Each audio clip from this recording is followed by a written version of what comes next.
بسم اللہ الرحمن الرحیم۔ سورۃ المؤمن مکیۃ حامیم تنزیل الکتاب من اللہ العزیز العلیم غافر الذنب وقابل التوب شدید العقاب ذی الطول لا الہ الا هو الیہ المصیر۔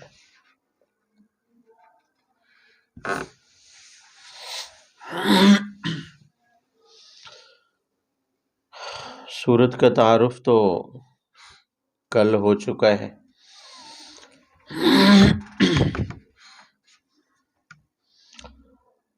اس سورت کو کل ہی میں نے گزارش کی تھی کہ عظمت یا فضیلت کی ایک وجہ یہ بھی ہے کہ اس کی جو پہلی دو آیات ہیں حامیم کے بعد، پہلی دو آیات میں اللہ جل شانہ کی کل 6 صفات بیان کی گئی ہیں۔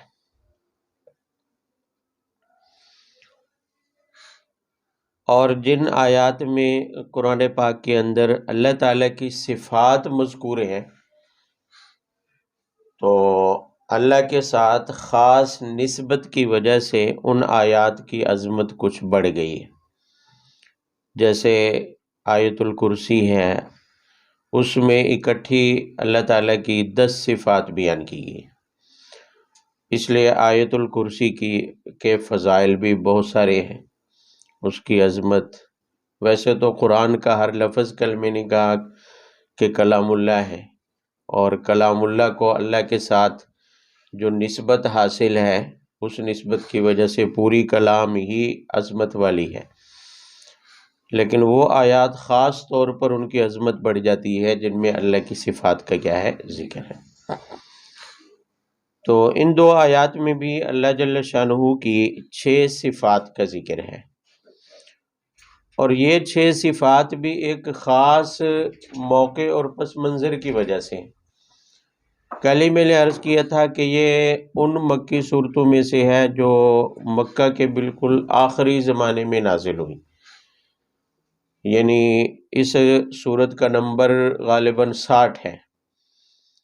تو یہ ان صورتوں میں سے ہے جو ایسے موقع پر نازل ہوئی کہ مشرکین مکہ اس تگ و دو میں تھے کہ اسلام کو یہیں ختم کر دیں، مزید نہ پھیلنے دیں، مزید نہ پھولنے دیں، مزید ترقی نہ کرنے دیں، جبکہ اہل اسلام اس فکر میں تھے اور نبی صلی اللہ علیہ وسلم اس فکر میں تھے کہ کس طرح سے اسلام کو مزید ترقی دی جائے، کس طرح اسلام کے پھیلنے کا کوئی راستہ نکل آئے۔ اور بعد میں ہجرت بھی اسی مقصد سے کی گئی تھی کہ اسلام اور مسلمانوں کو بڑھنے کا کیا ملے گا، موقع۔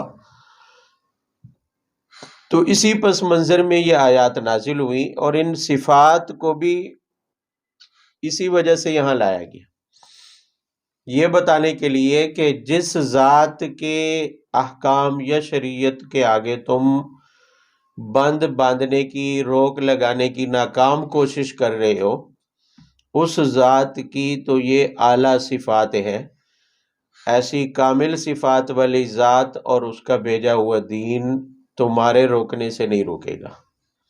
تمہارے اندر اتنی طاقت اور اختیار نہیں ہے کہ اللہ تعالیٰ کے بھیجے ہوئے پیغمبر کو یا اس کے بھیجے ہوئے احکام کو تم کیا کر سکو، روک سکو۔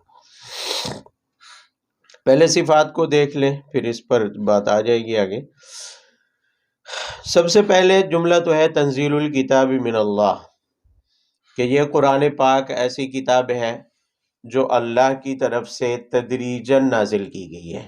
انزال اور تنزیل کا فرق میں نے پہلے بتایا تھا، تھوڑا تھوڑا 23 سال کے عرصے میں قرآن پاک نازل ہوا، اس اعتبار سے لفظ تنزیل بولا جاتا ہے۔ پہلی صفت ہے العزیز، آگے اللہ تعالیٰ کی صفات ہے کہ یہ قرآن اللہ تعالیٰ کی طرف سے نازل ہوا، اور اللہ تعالیٰ کی ذات کیا ہے، اس کے کمالات کیا ہیں، وہ آگے 6 صفات کی شکل میں بیان کی ہے۔ پہلی صفت ہے العزیز، کہ اللہ تعالیٰ کی ذات غالب ہے، اللہ تعالیٰ کی ذات عزیز، ایسا غالب جس کو کوئی دبا نہ سکے، جس کو کوئی شکست نہ دے سکے۔ تو یہ صفت بیان کر کے مشرکین مکہ کو یہ بتایا جا رہا ہے کہ اللہ تعالیٰ نے جو اسلام کو بھیجا ہے غالب کرنے کے لیے، جو نبی صلی اللہ علیہ وسلم کو شریعت دی ہے، آپ صلی اللہ علیہ وسلم جو احکام لے کر آئے ہیں، یہ اس لیے ہے لِيُظْهِرَهُ عَلَى الدِّينِ كُلِّهِ۔ آگے 26ویں پارے میں آ رہا ہے کہ آپ صلی اللہ علیہ وسلم کو دین دے کر کیوں بھیجا، مقصد بتایا لِيُظْهِرَهُ عَلَى الدِّينِ كُلِّهِ، کہ باقی تمام جھوٹے ادیان پر اس کو کیا کر دیں، غالب۔ تو فرمایا کہ دین غالب ہو کر رہے گا، کیوں؟ اس لیے کہ دین بھیجنے والا خود غالب ہے، اللہ تعالیٰ کی ذات ہی کیا ہے، غالب ہے۔ تو اللہ کی ذات کو کوئی مغلوب نہیں کر سکتا، تو اس کے بھیجے ہوئے دین کو کون مغلوب کر سکتا ہے؟ دین کبھی مغلوب نہیں ہوگا، قیامت تک دین کیا رہے گا، غالب۔ ہاں، دین والے البتہ کمزور پڑ سکتے ہیں، اپنی کوتاہیوں کی وجہ سے مغلوب ہو سکتے ہیں، دین کو چھوڑنے کی وجہ سے، دین سے دور ہونے کی وجہ سے تو مغلوب ہو سکتے ہیں، مگر دین کبھی مغلوب نہیں ہوگا، دین کبھی مغلوب نہیں ہوگا۔ تو دین اسلام ہمیشہ غالب رہے گا۔ آج جو یورپ پوری دنیا پر چڑھائی کیے ہوئے ہے، بظاہر غالب نظر آ رہا ہے، اہل اسلام پر چڑھائی کی ہوئی ہے، اور اہل اسلام اس کے ظلم و ستم کا نشانہ بن رہے ہیں۔ یہاں دین والے مغلوب ہے اس وجہ سے کہ دین سے دور ہے، اس وجہ سے کہ وہ حقیقت میں دین پر عمل پیرا نہیں ہے، مگر دین آج بھی غالب ہے۔ اسی یورپ کے اندر اسلام تیزی سے پھیل رہا ہے، وہی یورپ جو اسلام کو ختم کرنے کے جہاں منصوبے بنتے ہیں، اسی یورپ میں اسلام تیزی سے کیا کر رہا ہے، ترقی کر رہا ہے۔ امریکہ سے پہلے روس سپر پاور تھا، اور روس کے اندر اسلام کے خلاف سازشیں بنی جاتی تھی۔ آج وہی روس ہے جو اپنی معیشت کو اسلامی بینکنگ کے ذریعے نظام اسلام پر استوار کر رہا ہے، وہی روس جو اللہ کے وجود کو بھی نہیں مانتے، داری ہے، کمیونسٹ ہے، اور اسلام کے خلاف، اسلام کو ختم کرنے کے لیے امریکہ سے پہلے 50 سال عرصے پر محیط ان کی لمبی سازشیں ہیں، مگر اسلام ختم نہیں ہوا۔ انہوں نے مدارس ختم کیے، اذانوں پر پابندیاں لگئی، جب روس، بخارا، سمرقند، یہ وسطی ایشیائی ریاستیں روس نے پامال کی، حتیٰ کہ عربی تعلیم پر پابندی، قرآن کی تعلیم پر بھی پابندی لگا دی گئی، اذان بھی کوئی نہیں کہہ سکتا تھا، نماز بھی پڑھنے پر پابندی لگا دی گئی تھی، مگر وہاں آج بھی اسلام ہے، ختم نہیں ہوا۔ تو دین کبھی مغلوب نہیں ہوگا، اس لیے کہ یہ دین غالب ذات کا کیا ہے، بھیجا ہوا ہے، اور اللہ تعالیٰ جب بھیجنے والا غالب ہے تو اس کے بھیجے ہوئے قوانین کبھی مغلوب نہیں ہوں گے۔ تو یہ اشارہ تھا اس بات کی طرف کہ اہل مشرکین مکہ کو بتایا جا رہا ہے کہ تم خواہ کی ٹکریں مار رہے، اس دین کو ختم کرنے کے لیے جو تم کوششیں کر رہے ہو، یہ بند تم نہیں باندھ سکو گے، یہ دین پھیلے گا، اور تمہارے ہاتھوں یہ کبھی رکنے والا نہیں ہے۔ العلیم، دوسری صفت بیان کی ہے کہ اللہ تعالیٰ کی ذات جاننے والی ہے۔ بھئی علم جزوی طور پر تو کسی کو بھی حاصل ہو سکتا ہے، لیکن اللہ تعالیٰ کے علاوہ جس کو بھی جتنا بھی علم حاصل ہوگا وہ کسی نہ کسی واسطے سے ہے، کسی نہ کسی واسطے، یا حواس خمسہ سے حاصل ہوگا، یعنی کسی چیز کا علم ہوگا چھونے کے ساتھ، کہ میں نے میز پر ہاتھ رکھا تو محسوس ہوا، معلوم ہوا کہ یہ کیا ہے، سخت ہے یا نرم ہے کوئی چیز، یا سونگھنے سے کسی چیز کا علم ہوگا، یا دیکھنے سے کسی چیز کا کیا ہوگا، علم ہوگا، یا عقل کے ذریعے علم حاصل ہوگا۔ حواس کے علاوہ عقل بھی علم کے حصول کا ایک کیا ہے، ذریعہ، انہیں حواس خمسہ ظاہرہ کہتے ہیں۔ اور اس سے اوپر آخری درجے کا یا یوں سمجھ لیں اعلیٰ درجے کا انسان کے پاس، مخلوق کے پاس جو حصول علم کا ذریعہ ہے وہ وہی ہے، یعنی جو عقل سے بھی اوپر ہے۔ عقل سے بھی کیا ہے؟ کچھ چیزوں کا علم حواس کے ذریعے حاصل ہو جاتا ہے، کچھ چیزوں کا عقل کے ذریعے حاصل ہو جاتا ہے، مگر کچھ ایسی چیزیں بھی ہیں جن کا عقل کے ذریعے بھی علم حاصل نہیں کیا جا سکتا، وہ اللہ تعالیٰ وحی کے ذریعے بھی اس کا علم عطا کرتے ہیں، اور وہی صرف انبیاء پر آتی ہے، پیغمبروں کے پاس آتی ہے۔ اب پیغمبروں نے آ کر بتایا کہ جنت ہے، جہنم ہے، دوسری ایک زندگی ہے، وہاں حساب و کتاب ہوگا، عذاب ہوتا ہے، یہ وہ احوال ہیں، یہ وہ علم ہے جو وحی کے ذریعے اللہ تعالیٰ نے عطا کیے۔ انسان حواس کے ذریعے ان چیزوں کو معلوم نہیں کر سکتا، عقل کے ذریعے ان چیزوں کو معلوم نہیں کر سکتا، اس لیے کہ حواس کی بھی ایک حد ہے۔ مثلا آپ جب تک کسی چیز کو چھوئیں گے نہیں تو چھونے والے حاسے سے کوئی اور چیز کا ادراک اگر آپ کا ہاتھ آپ کے پاس موجود ہے تو آپ سامنے پڑی ہوئی چیز کے بارے میں یہ معلوم نہیں کر سکتے کہ یہ سخت ہے یا نرم ہے، گرم ہے یا ٹھنڈی ہے۔ اسی طرح نظر کی بھی ایک کیا ہے؟ حد ہے، ایک حد تک دیکھ سکتی ہے، دیوار کے پیچھے نظر نہیں دیکھ سکتی۔ اسی طرح سننے کی، سماعت کا جو حاصل ہے، اس کی بھی ایک کیا ہے؟ حد ہے۔ عقل کی بھی ایک کیا ہے؟ حد ہے۔ تو عقل کی حد جہاں ختم ہوتی ہے، اس سے آگے جو علم کا ذریعہ ہے مخلوق کے لیے وہ وہی ہے۔ وہ کیا ہے؟ اللہ تعالیٰ علیم ہے، اللہ تعالیٰ کا جو علم ہے وہ جزوی نہیں ہے، ایک بات۔ دوسری بات یہ ہے کہ اللہ تعالیٰ کا علم جزوی نہ ہونے کے ساتھ ساتھ یہ بھی ہے کہ اللہ تعالیٰ کا علم ذاتی ہے، اللہ تعالیٰ کو حصول علم کے جو ذرائع مخلوق کے لیے ہیں ان کی بھی ضرورت نہیں ہے، نہ حواس کی ضرورت ہے اور نہ ہی عقل کی ضرورت ہے اللہ تعالیٰ کو، اور نہ ہی اللہ تعالیٰ کو کسی وحی کی کیا ہے؟ ضرورت ہے۔ علم اس کا ذاتی ہے، اس لیے کہ وہ تخلیق کرنے والا ہے، اور تخلیق کرنے والا اپنی چیز کے اجزاء کو اچھی طرح کیا ہے؟ جانتا ہے۔ تو اللہ تعالیٰ کا علم کیا ہے؟ ذاتی ہے، اور اسی ذاتی علم کی بنیاد پر کہا گیا کہ العلیم، اللہ تعالیٰ کیا ہے؟ جاننے والا ہے، یعنی کائنات کے ہر ذرے کو اور ہر تبدیلی کو اللہ تعالیٰ کیا ہے؟ جاننے والا ہے۔ اس صفت کو بھی اسی پس منظر میں بیان کیا گیا ہے کہ یہ جو اللہ تعالیٰ خبر دے رہے ہیں کہ دین اسلام غالب ہوگا، دین اسلام غالب کیسے ہوگا، اس کے اسباب کیا ہوں گے، وہ اللہ تعالیٰ کو معلوم ہے، وہ اللہ تعالیٰ کو کیا ہے؟ بندوں کو معلوم نہیں ہے۔ یہی وجہ ہے کہ جب ہجرت ہو رہی تھی مشرکین نے مکان کا محاصرہ کر لیا، آپ صلی اللہ علیہ وسلم گھر میں سوئے ہوئے، معلوم نہیں ہے، اور حکم آیا کہ ہجرت کرو۔ وہ محاصرہ ٹوٹا کیسے، توڑنا کیسے تھا، وہ بھی اللہ تعالیٰ جانتے تھے کہ باہر نکلو، کنکریاں اٹھاؤ اور ان کی طرف پھینکو، سارے اندھے ہو جائیں گے، آپ چلے جانا۔ پھر ہجرت ہو گئی، اور وہی ہجرت ذریعہ بنی اسلام کے غالب آنے کا، مسلمانوں کے پھیلنے کا کیا ہے؟ ذریعہ بنی۔ تو فرمایا العلیم، یہ اللہ تعالیٰ اچھی طرح جانتے ہیں کہ اسلام کیسے غالب آئے گا، اس کا طریقہ کیا ہوگا، یہ سب اللہ تعالیٰ کو کیا ہے؟ معلوم ہے۔ تو پہلی دو صفات کے ذریعے اشارہ کیا اس بات کی طرف کہ بھی نہ تو تم اسلام کو غالب ہونے سے روک سکتے ہو، اس لیے کہ یہ غالب ذات کا بھیجا ہوا ہے، اور نہ ہی ایسی کوئی بات ہے کہ اللہ تعالیٰ ایویں ہی محض خبر دے رہے ہوں کہ جی اسلام غالب آئے گا، بلکہ اللہ تعالیٰ اپنے علم کی بنیاد پر بتا رہے ہیں کہ اسلام کیا ہوگا؟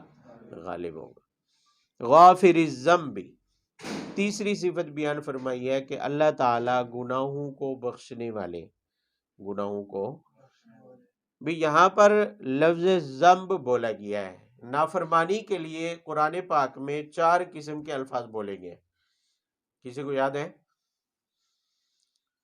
گناہ، نافرمانی کے لیے 4 قسم کے الفاظ بولے گئے، کون سے؟ 24 پارے آپ پڑھ چکے۔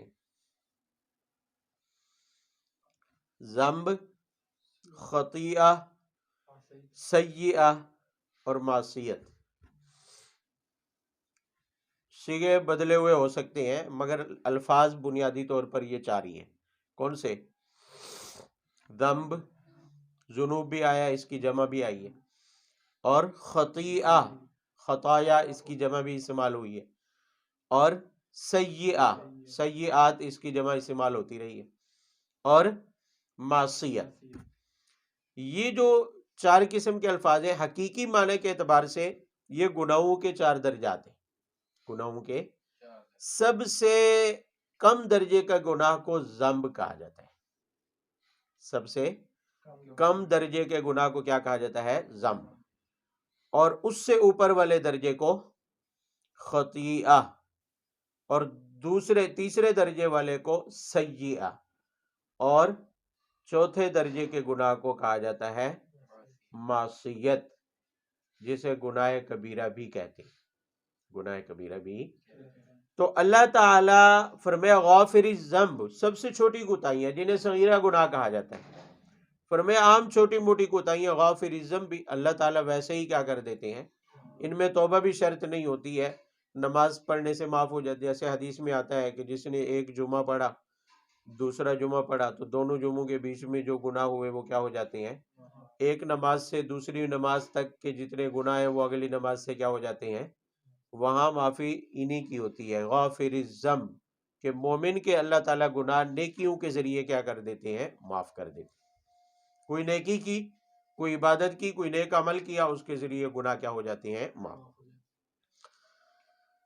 وقابل التوب، توبہ کو قبول کرنے والے، توبہ کو، ایک تو اس سے اشارہ کیا اس بات کی طرف کہ جو مشرک شرک سے توبہ کرے گا، جو کافر کفر سے کیا کرے گا، توبہ کرے گا، اللہ تعالیٰ کی صفت ہے کہ اللہ تعالیٰ توبہ کو کیا کرتے ہیں، قبول کرتے ہیں۔ کتنی صفات ہو گئی ہیں؟ العزیز پہلی، العلیم دوسری، غافر الذنب تیسری، اور قابل التوب چار۔ شدید العقاب پانچویں صفت یہ ہے کہ اللہ تعالیٰ سخت سزا دینے والے ہیں، سخت سزا دینے والے ہیں۔ یہ صفت یوں کہیں کہ مشرکین اور کفار کے تعلق سے ہے، کہ بنیادی طور پر سزا کے اور عذاب کے مستحق وہ ہیں۔ تو اللہ تعالیٰ فرما رہے ہیں کہ یہ جو تم اسلام کو روکنے کی کوشش میں لگے ہوئے ہو اور توحید کا انکار کیے بیٹھے ہو، تو یہ یاد رکھو شدید العقاب، اللہ تعالیٰ کی پکڑ بھی آنے والی ہے۔ صرف اسلام غالب نہیں ہوگا بلکہ تم سے حساب بھی ہونے والا ہے، ان قریب تمہاری بھی پکڑ ہوگی، اور چنانچہ 2 ہجری میں غزوہ بدر کی صورت میں ہو گئی پکڑ۔ ذی الطول فرمایا اللہ تعالیٰ احسان کرنے والے ہیں، اللہ تعالیٰ احسان کرنے والے، اس کا تعلق مومن سے ہے کہ جو کفر اور شرک سے توبہ کر کے ایمان کی حد میں داخل ہو جائے گا تو وہ اللہ تعالیٰ کی طرف سے احسانات کا کیا ہوگا، مستحق ہوگا۔ لا الہ الا ہو الیہ المصیر، 2 جملے ہیں، توجہ سے، ان 2 جملوں میں توحید کا اس بات ہے۔ پہلا جملہ ہے فرمایا لا الہ الا ہو، اللہ کے علاوہ کوئی معبود نہیں ہے۔ کیوں؟ اس لیے کہ یہ جو پیچھے صفات بیان کی گئی ہیں وہی ذات معبود ہو سکتی ہے جن میں یہ صفات ذاتی طور پر پائی جائے، یہ کمالات جس کے اندر پائے جائیں، لہذا یہ کمالات اللہ تعالیٰ کی ذات کے علاوہ کسی اور میں نہیں ہے، تو لا الہ الا ہو خود بخود ثابت ہو گیا کہ اللہ کے علاوہ کوئی اور معبود بھی نہیں ہے۔ الیہ المصیر دوسری دلیل دی ہے، فرمایا کہ اللہ ہی کی طرف لوٹنا ہے، یعنی اللہ تعالیٰ اس بات پر قادر ہے کہ جیسے اب دنیا کے اندر بندے کو بھیجا ہے، وجود بخشا ہے، اسی طرح ایک وقت آئے گا کہ مرنے کے بعد دوبارہ لوٹائے گا اپنی طرف، مرنے کے بعد دوبارہ اپنی طرف لوٹائے گا، اور اللہ کے علاوہ کسی میں یہ دم نہیں ہے کہ مرنے کے بعد کسی کو لوٹا سکے، اپنی طرف کسی کو لوٹا سکے اور اس سے حساب و کتاب لے سکے، یہ صرف اللہ تعالیٰ کے قدرت ہے، اور کسی کے اندر یہ قدرت، تو معبود وہ ہو سکتا ہے جو اپنے بندے کو، اپنے عابد کو مرنے کے بعد دوبارہ لوٹا سکے، اور اللہ تعالیٰ کے علاوہ کسی اور میں یہ سکت نہیں ہے، لہذا کوئی اور معبود بھی نہیں ہو سکتا۔ ما یجادل فی آیات اللہ الا الذین کفروا فلا یغررک تقلبهم فی البلاد۔ رکوع کے آخر تک آیات 2 طرح کی ہیں، اور دونوں قسم کی آیات کا اللہ تعالیٰ کی پچھلے آیت میں جو 6 صفات مذکور ہوئی ہیں ان 6 صفات میں سے آخری 2 کے ساتھ تعلق ہے۔ آخری 2 صفات کون سی تھی؟ شدید العقاب اور ذی الطول. توجہ سے، پہلی شرط کیا تھی، صفت کیا تھی، آخری دو میں سے پہلی شدید العقاب، اللہ تعالیٰ سخت عذاب دینے والے، سخت، اور دوسری کیا تھی کہ ذی الطول، اللہ تعالیٰ احسان کرنے والے ہیں، اللہ تعالیٰ. اب آگے ان دونوں صفات کا مظہر بیان فرما رہے ہیں. ان دونوں صفات کا کیا مطلب، یعنی اظہار کی جگہ، وہ محل، وہ جگہ جہاں پر یہ صفات اللہ تعالیٰ کی کیا ہوں گی، ظاہر. میں نے یہ پہلے ہی اشارہ کر دیا کہ پہلی جو صفت ہے شدید العقاب، اس کا مظہر کون ہے، کفار اور مشرکین، کہ اللہ تعالیٰ سخت سزا دینے والے ہیں، اور سزا کا اظہار کس پر کریں گے، کسی دیوار کو تو سزا دینی نہیں ہے، مومن عذاب کا مستحق نہیں ہے، لہذا کافر اور مشرک ہی ہے جو عذاب کا کیا ہے، مستحق ہے. تو پہلی آیات میں ان لوگوں کا ذکر ہے جہاں پر شدید العقاب والی صفت کا اظہار ہوگا. ان لوگوں کا ذکر ہے جن کے اوپر شدید العقاب والی صفت کا کیا ہوگا. بھئی وہ کون سے لوگ ہیں، ان میں کیسی خصوصیات یا صفات پائی جاتی ہیں کہ وہ اللہ کی صفت شدید العقاب یعنی سزا کے وہ کیا ہو گئے، مستحق ہو. وہ کیسے لوگ ہوں گے جہاں اللہ تعالیٰ کی ناراضگی والی یہ صفت کیا ہوگی، ظاہر. کون ہے جو اللہ تعالیٰ کی سزا کا نشانہ بنیں گے، کون ہے جو اللہ تعالیٰ کے عذاب کا کیا بنیں گے، نشانہ. فرمایا وہ لوگ ما یجادل فی آیات اللہ، جو اللہ تعالیٰ کی آیات کے بارے میں جھگڑتے ہیں، یعنی کفار. اللہ تعالیٰ کی آیات کے بارے میں کیا ہے، بھئی حق تو یہ ہے کہ اللہ تعالیٰ نے جو احکام دیے ہیں، مخلوق کی ذمہ داری یہ ہے کہ اس پر ایمان بھی لائے اور عمل شروع کر دے، ایمان لانے کے ساتھ ساتھ کیا کر دے. مگر جو ان احکامات کے بارے میں اعتراض شروع کر دے، اشکالات شروع کر دے اللہ تعالیٰ کی آیات اور احکامات کے اوپر، اور اس میں بحث مباحثہ شروع کر دے، تو فرمایا وہ کافر ہے. وہ کیا ہے، بات کو نہیں سمجھے. بھئی اگرچہ ایمان کا دعوے دار بھی ہو، اگر کہے کہ میں مسلمان ہوں اور میں ہی مسلمان ہوں، میں ہی کیا ہوں، میرے علاوہ کوئی مسلمان نہیں ہے، میں ہی قرآن کو سمجھتا ہوں کہ اور قرآن کو نہیں سمجھتا، مگر اپنے اشکالات کا موضوع کس کو بناتا ہے، قرآن پاک کی آیات کو. قرآن پاک کی بحث مباحثے کا موضوع کس کو بناتا ہے، قرآن پاک کو بناتا ہے. تو فرمایا اس کا ایمان سے کوئی تعلق نہیں، وہ کافر ہی ہے، اور وہی اللہ تعالیٰ کی سزا کا کیا ہے، مستحق. اب مشرکین تو تھے ہی کافر، اس زمانے کے جو کفار تھے جو ایمان نہیں لے، وہ تو ویسے ہی کافر تھے، وہ تو ویسے ہی کیا تھے، کافر. اور جو ایمان کے دعوے کے باوجود اللہ تعالیٰ کی آیات میں اشکال پیدا کرے گا اور اس پر بحث مباحثے اور جھگڑے کرے گا، تو وہ بھی شک کی علامت ہے. وہ بھی کیا ہے، بھئی کسی آیت پر اعتراض ہو گیا تو شک تو ہو گیا نا، شک تو آ گیا نا. حالانکہ ایمان نام کس کا ہے، تصدیق کا، دل سے یقین کرنے کا. جب کسی آیت یا حکم کے بارے میں شک پیدا ہوا تو اس پر ایمان گیا، اور ایک آیت کا انکار یا شک کرنا کیا ہے، کفر ہے. جیسے انکار کفر ہے، ایک آیت کا اندر شک کرنا بھی کیا ہے، کفر ہے. نہیں سمجھے گا، شک سے مراد کس طرح کا شک ہے؟ کسی آیت کے بارے میں کوئی بھی اٹھتا ہے، دعویٰ کرتا ہے کہ آج تک 1400 سال سے اہل اسلام نے جو اس کا مفہوم کیا ہے، بیان کیا ہے، وہ غلط ہے. وہ کیا ہے، غلط ہے. میں اس کا مفہوم یہ سمجھتا ہوں عربی لغت کو دیکھ کے، اردو ترجمے کو دیکھ کے، یہ مفہوم ٹھیک ہے، باقی سارا کیا تھا، غلط تھا.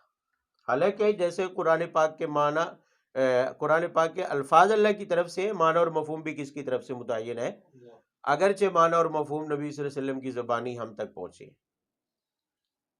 ایک امت کا ایک طبقہ منتقل کرتا آیا، نبی سے صحابہ نے، پھر صحابہ سے تابعین نے، اسی طرح چلتا ہے.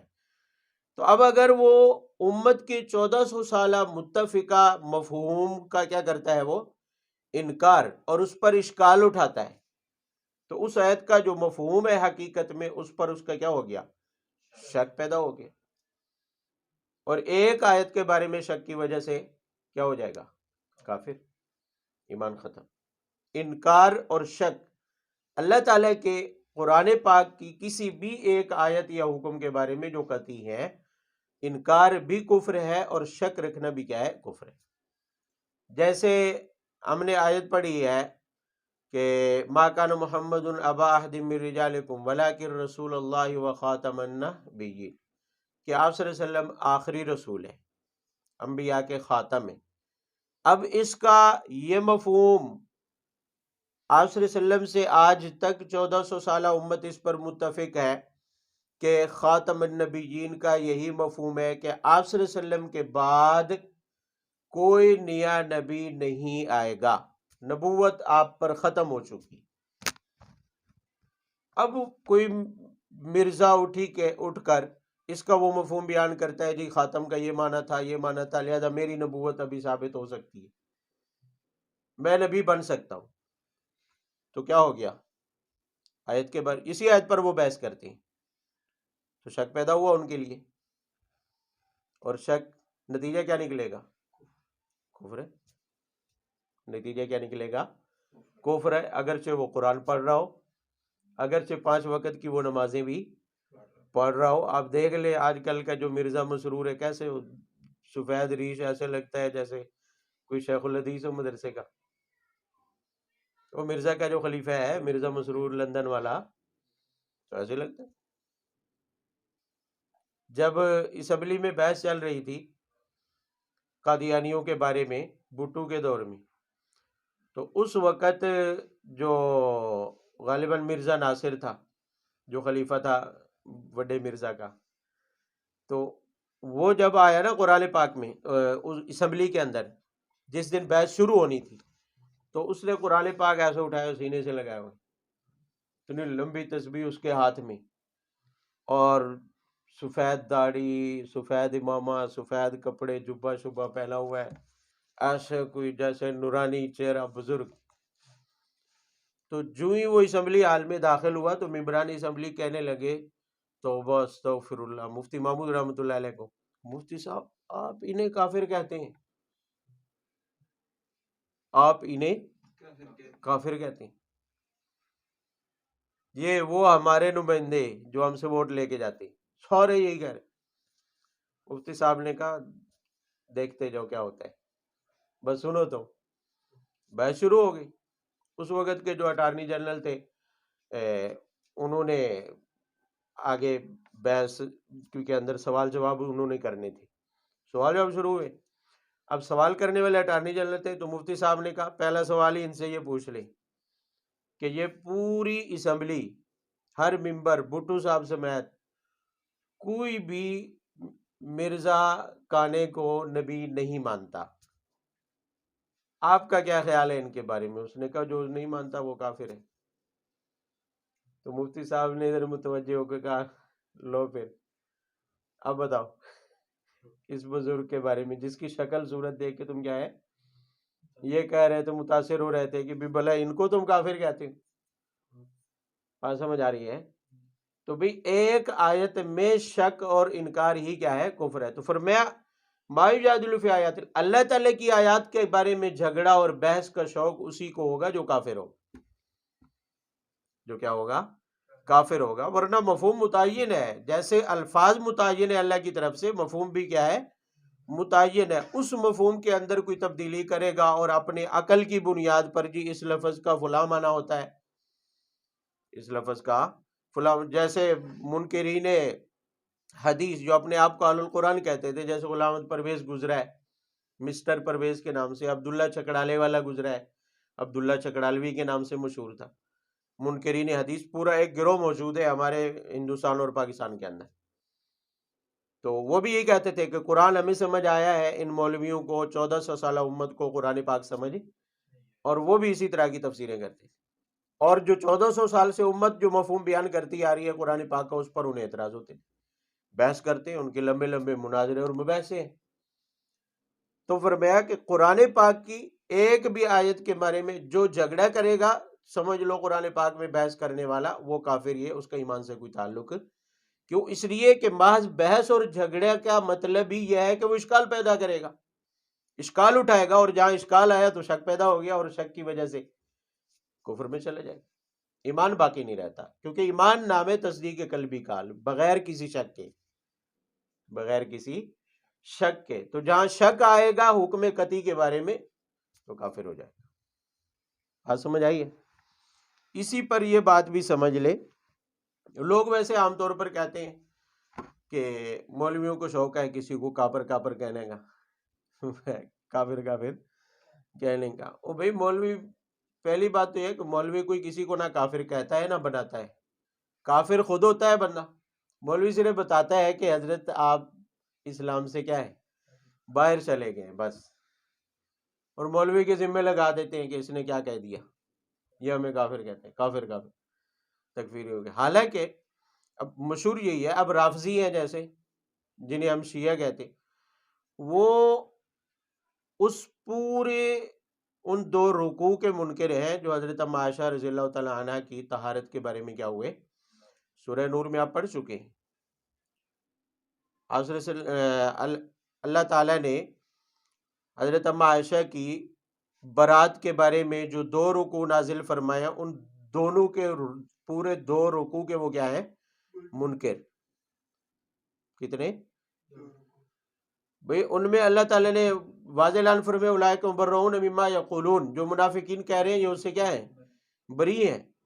سبحانک ھذا بہتان عظیم، اللہ تعالیٰ فرماتے ہیں تمہیں بھی یہ کہنا چاہیے کہ یہ بڑا بہتان ہے، مگر وہ ان کی کتابیں، ان کے نظریہ، ان کا عقیدہ آج بھی بھرا پڑا ہے اس غلاظت سے کہ نعوذ باللہ حضرت ام عائشہ اور حضرت صفوان دونوں سے غلط کام ہوا، اور اس کی سزا نعوذ باللہ قبروں سے نکال کر جب امام مہدی آئے گا، وہ والا جو غار سرہ من را میں کیا ہے، چھپا ہوا ہے، جس کو یہ یا قائم آل محمد کے ساتھ لکھتے ہیں، وہ لانتی جھنڈے کے ساتھ لکھا ہوتا ہے۔ کسی نے پڑھا ہوگا یہ جملہ، یا قائم آل محمد؟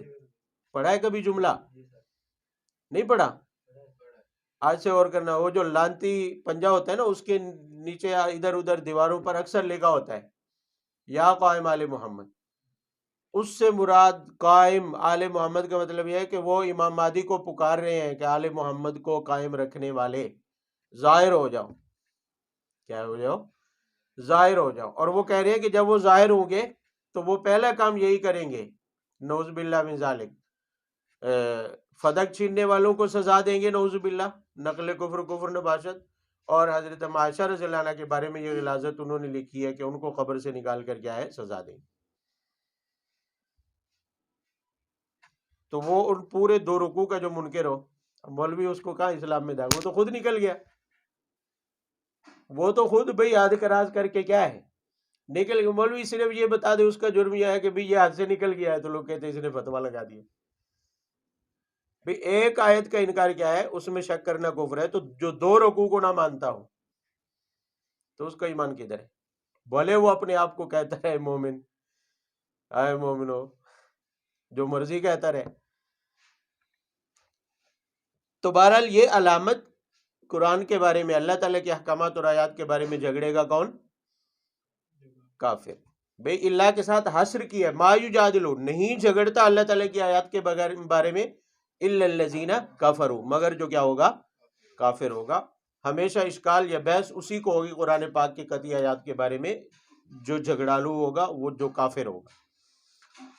فلا یغررک تقلبهم فی البلاد، اس پر سوال پیدا ہوا اور نقد جواب اللہ تعالیٰ نے دے دیا بھی ٹھیک ہے، اللہ تعالیٰ کی آیات کے بارے میں یہ مشرکین بھی اس کا انکار کر رہے ہیں، کافر جھگڑتا بھی ہے، مگر مصیبت یہ ہے کہ ہم تو دیکھ رہے ہیں کہ ہمارے سامنے رونق تو انہی کی ہے، رونق تو ادھر ہی لگی ہوئی ہے، رونق تو ہمارے ایک مولانا صاحب وہ کہتے تھے نا، سیاسی اس میں جب بات کر رہے ہوتے تھے نا، وہ کہتے تھے یار لوگ مجھے کہتے ہیں آپ جمعیت کے ہیں، تو وہ کہتے ہیں نہیں میں جمعیت کا نہیں ہوں، ادھر کیا ہے جمعیت کے سارے مولوی ہیں داڑھیوں والے، رونق تو ادھر ہے پی ٹی آئی کے جلسے میں، تو کہتے مزہ تو ادھر ہے۔ تو سوال یہ ہے کہ جو کافر ہے اللہ تعالیٰ کی آیات کے بارے میں کیا کر رہا ہے، جھگڑا کر رہا ہے، انکار کر رہا ہے، اس کا ایمان سے کوئی تعلق نہیں، مگر چہل پہل تو اس کے پاس ہے، رونق تو ان کے پاس ہے، مال ہے، دولت ہے، خوشحالی ہے، طاقت ہے، ظاہری ٹیپ ٹاپ ہے. تو یہ چیز ہمیں سمجھ نہیں آتی کہ ایک تو وہ منکر ہے، اللہ تعالیٰ کے دشمن بھی ہیں، اور ادھر موجے بھی ہیں ان کی، حالانکہ انہیں تو ذلیل ہونا چاہیے تھا. تو اللہ تعالیٰ فرماتے لا یغررک تقلبہم فی البلاد، ان کے شہروں میں چہل پہل پھرنا، ان کی خوشحالی دولت، یہ آپ کو دھوکے میں نہ ڈالے. کیوں؟ اس لیے کہ یہ تو چند روزہ ہے، یہ جو چہل پہل ہے، یہ جو رونق ہے، یہ تو کیا ہے؟ چند روزہ ہے. کب تک؟ مکہ والوں کے لیے تو بدر تک تھی، اس کے بعد انہیں سکھ کا سانس نصیب نہیں ہوا. ویسے بھی پوری دنیا میں نظر دوڑائیں تو کافر کے لیے کیا ہے؟ چند روزہ رونق ہے. مرنے کے بعد اندھیرا ہے، مرنے کے بعد کیا ہے؟ اندھیرا ہے. بظاہر تو یہی لگ رہا ہے کہ مسلمان کو مار کے اس کی زندگی کا چراغ انہوں نے گل کر دیا، اس کی دنیا تو ختم ہو گئی. جو مر گیا، جو شہید ہوا، کسی کافر کے بم کا نشانہ بنا، اس کے ظلم کا نشانہ بنا. مگر حقیقت یہ ہے کہ جو اس کے ظلم اور ستم کا نشانہ بنا، اس کی دنیا اجڑی ہے، مگر کافر کی تو ہمیشہ والی زندگی اجڑ چکی ہے. جائے گا تو سیدھا جہنم میں، اور پھر وہاں سے نہ نکلنا ہے نہ مرنا ہے. تو فرمایا کہ لا یغرور کا، کافر کی یہ چہل پہل، اس کی رونق آپ کو دھوکے میں نہ ڈالے. یہ بات کئی بار پہلے بھی آ چکی ہے کہ اللہ تعالیٰ کی نظر میں دنیا کی مچھر کے پر جتنی بھی کوئی اوقات نہیں ہے. اللہ تعالیٰ کے ہاں اس کی کوئی حیثیت ہے بھی. ایک بندہ کسی یونیورسٹی میں داخلے کے لیے جاتا ہے، اس کے شرائط میں ہے کہ پہلے یہ ٹیسٹ دو، پہلے یہ، پھر یونیورسٹی میں داخلہ بھی ملے گا، اس کی مراعات بھی ملیں گی. موجے ہی موجے ہیں، موجے ہی. اب وہ ٹیسٹ کے لیے جاتا ہے جو چند گھنٹوں پر مشتمل ہے، تحریری ٹیسٹ اس نے دینا ہے. اب وہاں جائے اور اس کو بیٹھنے کے لیے اچھی جگہ کی بجائے کسی گندی جگہ پر بٹھایا جا رہا ہے. وہ کہہ جی نہیں، میں پہلے میری جگہ کیا ہونی چاہیے؟ اچھی ہونی چاہیے. زندگی تھوڑی گزارنی ہے. وہ کہ بھائی ٹیسٹ حل کرو، نکلو. ٹوٹے ہوئے ٹیبل پر بھی بیٹھ جائے تو ٹیسٹ ہی دینا ہے بس. ہاں، آگے کا سوچ، آگے کا کیا ہے سوچ کہ بھی داخلہ مل گیا تو پھر وہ مراعات ملیں گی جو داخلے کے بعد یونیورسٹی والے دیتے ہیں، ادارے والے. تو یہ تو وہ ٹیسٹ کی جگہ ہے. دنیا جو ہے یہ تو امتحان گاہ ہے. یہاں ہر کوئی ٹیسٹ کے لیے روکا ہے. لباس اچھا ہو، گاڑی اچھی ہو، جگہ اچھی ہو یا نہ ہو، اصل دار و مدار تو ٹیسٹ کے اوپر ہے کہ آپ کا ٹیسٹ اچھا ہو جانا چاہیے. آپ جو پیپر میں لکھ رہے ہیں، جو سنا رہے ہیں، وہ کیا ہونا چاہیے؟ اچھا ہونا چاہیے. اس سے کوئی فرق نہیں پڑتا کہ ایک اچھے اور صاف ستھری جگہ پر بیٹھ کے دے رہا ہے اور دوسرا نیچے مٹی کے اوپر بیٹھ کر کیا ہے پیپر حل کر رہا ہے. اس سے کوئی فرق پڑنے والا. اگر وہ اچھی اور جگہ پر ٹیبل پر بیٹھا ہوا فیل ہو جائے تو کل کو ادارے کے مراعات اسے حاصل، مگر مٹی پر بیٹھ کے جس نے ٹیسٹ حل کیا تو کل کو اس کو یونیورسٹی کی مراعات حاصل ہوں گی، ادارے کی ساری مراعات سہولیات اسے کیا ہوں گی؟ حاصل ہوں گی. پھر جیسے چاہ رہے. سمجھ آ رہی ہے؟ تو دنیا امتحان گاہ ہے، جیسے تیسے کٹ جائے گی. تو اللہ تعالیٰ فرما رہے لا یغرور کا تقلبہم، یہ دنیا میں جو چہل پہل ہے، دنیا کی جو رونق ہے، اس پر تو عزت اور عظمت یا ذلت کا کوئی دار و مدار ہے ہی نہیں. ہاں، اگر یہاں دیکھنی ہے عزت اور عظمت تو دنیا کے اعتبار سے نہ دیکھیں، عمل کے اعتبار سے دیکھیں. عمل کے اعتبار سے اخروی مزے کرنے کے لیے یہاں جس کے اعمال پورے ہیں وہی یہاں بھی عظمت والا ہے اور وہاں بھی کیا ہوگا؟ وہ عظمت والا ہوگا، بھلے دنیا اس کے پاس نہ بھی ہو. ایک بندے کے پاس دنیا کے انبار لگے ہوئے ہیں مگر آخرت کے اعتبار سے اعمال میں کیا ہے؟ صفر ہے. تو فرمایا نہ یہاں عظمت ہے اس کو حاصل، نہ وہاں عظمت حاصل ہوگی. اس لیے کہ دنیا عظمت کا، عزت کا، ذلت کا معیار نہیں ہے. عظمت اور ذلت کا معیار جو ہے وہ صرف کون سی چیز ہے؟ اعمال ہے. اس لیے کہ آخرت میں انہی اعمال کی بنیاد پر یا تو عزت والا ہوگا یا ذلت والا ہوگا، یا تو سربلندی حاصل ہوگی یا پھر پستی حاصل ہوگی، یا تو ہمیشہ جوتے کھانے پڑیں گے جہنم میں یا پھر جنت کے مزے لوٹے گا. تو وہ اعمال کی بنیاد پر ہوگا، دنیا کے اوپر نہیں ہوگا۔ تو اس لیے اللہ تعالیٰ فرما رہے لا یغرر کا تقلبهم فی البلاد، کفار کی یہ چند روزہ جو رونق ہے یہ آپ کو دھوکے میں نہ ڈالے، آپ اس کے اوپر نہ جائیں، آپ اس کے بارے میں اس کی وجہ سے آپ خوف زدہ نہ ہوں کہ یہ اتنے طاقتور ہے، مال و دولت بھی ہے، بھلا یہ کیسے ہم سے مغلوب ہوں گے۔ اللہ تعالیٰ فرماتے ہیں دیکھتے جاؤ یہ مغلوب ہوں گے، گرے ہوئے ہوں گے۔ وہ ابو جہل جو کسی کو منہ نہیں لگاتا تھا، وہی منہ کے بل گرا ہوا تھا غزوہ بدر کے اندر، میدان بدر میں۔ بڑے بڑے متکبرین وہاں ذلیل ہوئے پڑے تھے میدان بدر کے اندر، اور وہ بھی ان کے ہاتھوں جن کے ساتھ بیٹھ کر وہ دین کی بات نہیں سننا چاہتے تھے۔ کہتے تھے یہ جو عبداللہ ابن ام مکتوم ہے، یہ جو غریب لوگ ہیں انہیں کیا کر دو، دور کر دو، ہم پھر بات سنیں گے۔ انہی میں سے عبداللہ ابن مسعود اس کے سینے پہ بیٹھ کے اس کی گردن اتار رہے تھے۔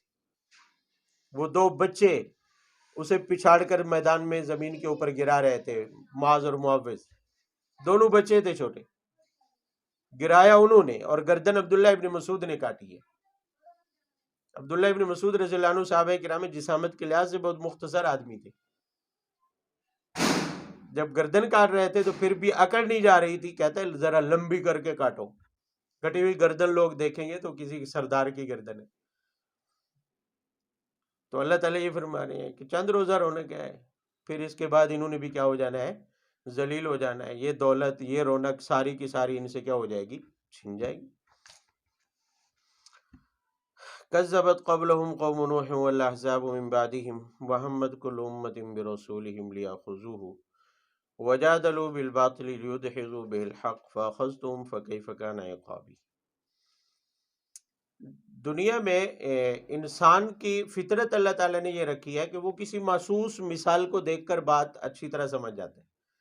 تو اللہ تعالیٰ نے پہلے تو لفظوں میں سمجھایا کہ لا یغرر کا تقلبهم فی البلاد، ٹھیک ہے ان کے پاس مال ہے، دولت ہے، خوشحال ہیں، مگر ان کی دولت اور خوشحالی کی وجہ سے آپ خوفناک ہیں، اس لیے کہ دولت اور خوشحالی نہ دنیا میں عذاب سے بچاتی ہے اور نہ کل قیامت والے دن عذاب سے کیا ہے، بچائے گی۔ پھر بھی فرمایا اگر کسی کو نہیں سمجھ آ رہی تو اس سے پہلی اقوام کو دیکھ لے۔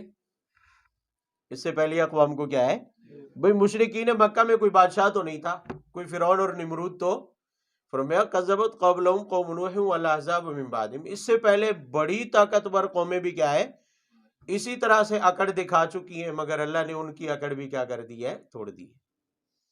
ان کا اثر بھی کیا ہوا ہے، برا ہوا ہے۔ تو ان کی مثالیں آپ کے سامنے موجود ہیں۔ اب قوم نوح جو 950 سال تک اکڑ دکھاتی رہی اور نبی کی بات کا انہوں نے مذاق اڑایا، اللہ تعالیٰ نے ان پر طوفان اور سیلاب بھیج کر ان کو کیا کر دیا، غرق کر دیا۔ سارا غرور، ساری اکڑ وہیں پانی کے اندر کیا ہے، ختم ہو گئی۔ اور اسی طرح فرمایا والاحزاب، اس کے بعد والی جماعتوں کو دیکھ لے۔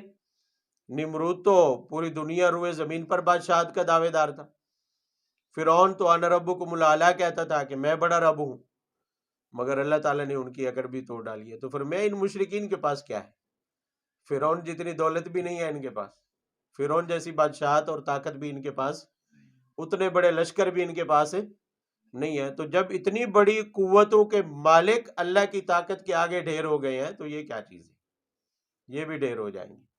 اس لیے فرمایا کہ پہلوں کو دیکھ لیں۔ وَهَمَّتْ كُلُّ أُمَّةٍ بِرَسُولِهِمْ، فرمایا ان پہلی امتوں کے ارادے بھی ایسے ہی تھے۔ پہلی امتوں کے ارادے بھی کیسے تھے؟ فرمایا لِيَأْخُذُوا، وہ چاہتے تھے تاکہ وہ اپنے رسول کو پکڑے، رسول کو کیا کر لیں، پکڑ لیں۔ فرمایا یہ بھی ان کے ارادے بھی ویسے ہی ہیں۔ ان کے ارادے بھی کیا ہے، فرعون کسی رسول کو نقصان نہیں پہنچا سکا تو یہ بھی نہیں پہنچا سکے۔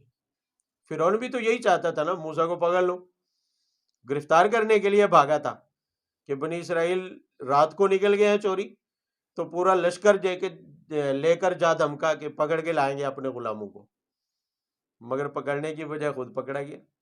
تو اللہ تعالیٰ فرماتے ہیں کل امت برسولہم لیأخذوا، ہر امت اپنے رسولوں کے بارے میں یہی چاہ رہی تھی کہ تاکہ وہ رسولوں کو کیا کر لیں، پکڑ لیں۔ وجادلوا بالباطل، اور ناحق طریقے سے جھگڑا کرتی تھی۔ پچھلی اقوام بھی ناحق طریقے سے اپنے رسولوں سے کیا کرتی تھی، بحث کرتی تھی، اور اپنے انبیاء کو دلائل سے وہ ثابت کرتی تھی کہ نعوذ باللہ یہ کیا ہیں، جھوٹے ہیں۔ دلائل کے ساتھ فتوے لگا کے۔ فتوے لگا لگا کے. جب جہالت عروج پر ہوتی ہے نا، جہالت یہ ایسی بری بیماری ہے جہالت کہ باوجود خالی دعووں کے بھی بندہ اپنے آپ کو دلیل پر سمجھتا ہے، حق پر سمجھتا ہے، اور مقابلے میں بڑے سے بڑی سچائی اور حق بھی ہو تو اسے کیا لگتا ہے؟ جھوٹ. جیسے مشرکین مکہ کے سامنے رسول اللہ صلی اللہ علیہ وسلم کی شکل میں، قرآن کی شکل میں کتنی بڑی سچائی تھی، مگر وہ اپنے آپ کو ان کے وام خیالوں نے اس بارے میں خیال بھی صرف نہیں جاتا تھا، باقاعدہ وہ فتوے پوچھ رہے تھے علماء جو اس سے کہ تم فتویٰ دو کہ ہم حق پر ہیں یا محمد نعوذ باللہ کیا ہے، حق پر ہے. فتوے لینے جاتے تھے وہ بھی یہودیوں سے، جن کے بارے میں قرآن گواہی دے چکا ہے کہ وہ تو ٹکریل ہے، کھاپے ہیں. پیسوں کے بدلے میں وہ کیا دیتے ہیں؟ فتوے دیتے ہیں. نذرانوں کے بدلے میں، چندوں کے بدلے میں وہ کیا دیتے ہیں؟ فتوے دیتے ہیں. تو فرمایا کہ یہاں بھی یہی صورتحال ہے کہ انہوں نے کیا کیا کہ فرمایا وجادلوا بالباطل، پہلی امتوں نے بھی ناحق طریقے سے اپنے رسولوں سے بحث اور جھگڑا کیا، اور انہوں نے بھی ناحق طریقے سے کیا کیا ہے؟ جھگڑا. لیدحضوا بہ الحق، تاکہ اس کے ذریعے حق کو کیا کر دیں؟ دور کر دیں، حق کو روک دیں. اس لیے جھگڑا کرتے رہے، مگر انجام کیا نکلا؟ فاخذتہم، میں نے سب کو کیا ہے؟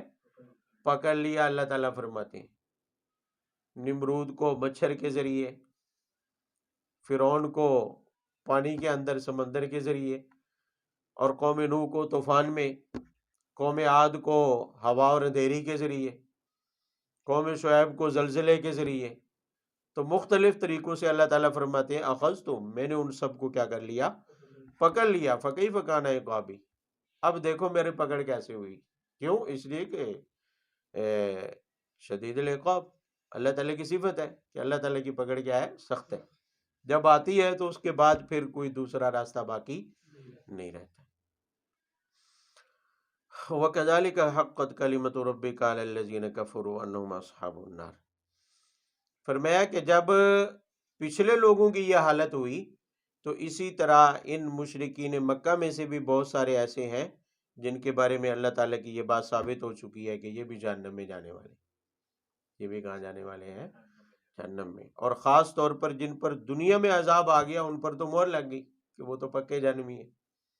اس لیے کہ جو دنیا میں زندہ رہے ان کے بارے میں پھر بھی امکان ہے کہ کبھی ایمان لے آئے، کبھی ایمان لے آئے. مگر ان میں سے جن جن کے بارے میں اللہ تعالیٰ یہ فرما چکے ہیں کہ یہ ایمان نہیں لائیں گے، تو فرمایا وہ ایمان نہیں لائیں گے. وہ تو بس اب اس انتظار میں ہے کہ جہنم میں جانے کا موقع آئے اور یہ جہنم میں جانے کا، جہنم کے بھڑکانے کا ایندھن بنے.